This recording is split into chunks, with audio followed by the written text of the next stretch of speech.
आप जब काम करते हो तो काम का तरीका और टाइप जो अलग होगा उसके हिसाब से आपके अलग अलग मुश्किलें आ सकती है, आपको स्ट्रगल करना पड़ सकता है। अगर आप इंफ्रास्ट्रक्चर में काम कर रहे हो कि जैसे रोड डेवलपमेंट है या डैम्स है, तो नॉर्मली वो थोड़ा गांव से बाहर या गांव में रहेगा, तो वहाँ आपको जाने के लिए सुविधा नहीं रहेगी या आपको वहाँ ही रहना पड़ेगा साइट पे। वहाँ शायद आपको फैसिलिटीज़ नहीं होंगी, जैसे कि रोज़ का खाना लाने के लिए थोड़ा दूरी से लाना पड़ेगा। लेकिन जो कंपनी वहाँ काम लेती है वो सुविधा थोड़ी कर लेती है, लेकिन थोड़ी दिक्कत हो सकती है। ऐसा नहीं है कि आप जो इंडस्ट्री में चालू कर दोगे तो सब फैसिलिटी आपको मिलेगा। आप इंफ्रास्ट्रक्चर में काम कर रहे हो, रोड डेवलपमेंट, डैम में, तो आपको धूप में काम करना पड़ेगा, बारिश में काम करना पड़ सकता है। आपका जो बर्ताव है काम के टाइम वो भी अच्छा रखना ज़रूरी है। जैसे कि आपके जितने भी कलीग हैं, आपके साथ जितने इलेक्ट्रिशियन समझो काम कर रहे हैं, तो एक दूसरे के साथ समन्वय के साथ काम करना चाहिए। जो टीम वर्क कहा जाता है वो टीम वर्क होना चाहिए। उसके साथ आपको जो काम बोला जा रहा है वो अच्छी तरह से करना चाहिए, वो टाइम पे करना चाहिए। आपके जो सीनियर्स है, सुपरवाइज़र रहे या इंजीनियर रहे या कोई हेड है, तो उसके साथ आपका बर्ताव अच्छा होना चाहिए।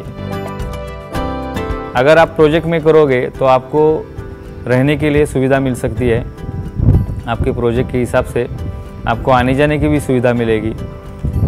अगर प्रोडक्शन में काम कर रहे हो तो आपको बस आने के लिए मिलेगी, कैंटीन फैसिलिटी रहती है प्रोडक्शन में अगर रहोगे तो।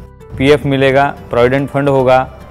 अगर आपका सैलरी लो है तो ईएसआई होगा, इंश्योरेंस मिलेगा। कई कंपनी में एक्सीडेंटल इंश्योरेंस होता है, कई कंपनी में आपको मेडिकल इंश्योरेंस, मेडिक्लेम जो बोलते हैं, अगर बीमार हो गए और हॉस्पिटलाइज करना पड़ेगा तो आपको चिंता करने की ज़रूरत नहीं होगी।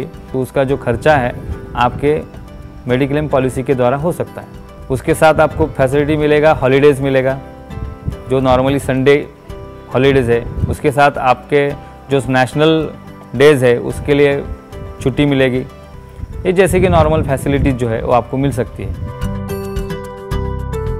ड्राइंग्स जो आएंगे उसमें वो हिंदी में या मराठी में छप के नहीं आते, वो अंग्रेज़ी में लिखा होगा। कम से कम आपको पढ़ना तो आना चाहिए, ड्राइंग पढ़ना आना चाहिए। क्यों? अगर आपको अंग्रेज़ी आ ही नहीं रहा है तो आपको मालूम ही नहीं पड़ेगा कि उसमें क्या लिखा है, वो क्या शब्द है, क्या अर्थ है उसका। अगर आपने थोड़ा भी पढ़ाई किया, अंग्रेज़ी आपको आ रहा है, तो मालूम पड़ेगा कि मुझे ये करना है या इसका नाम ये है, ये इसके लिए यूज़ करना है, ये कौन सा टाइप है, वो आपको अगर अंग्रेज़ी थोड़ा भी आता है पढ़ना तो मालूम पड़ेगा।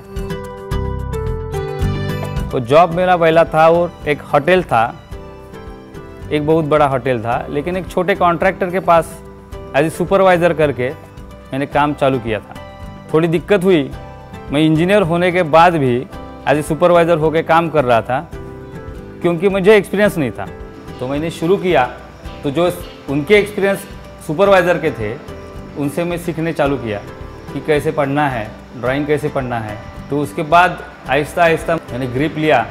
तो एज ए इलेक्ट्रिशियन भी आप अलग अलग जगह जाके एक्सपीरियंस ले सकते हो। कुछ सालों के बाद एक्सपीरियंस हो गया तो इलेक्ट्रिशियन से आगे आप सुपरवाइज़र बन सकते हो। क्वालिफिकेशन सेम होने के बावजूद भी आपको सुपरवाइज़र की पोस्ट मिल सकती है। मतलब सुपरवाइज़र मतलब आपके अंडर कुछ लोग काम करेंगे, इलेक्ट्रिशियन लोग काम करेंगे, आपका सैलरी स्ट्रक्चर बढ़ जाएगा, इंक्रीमेंट होगा।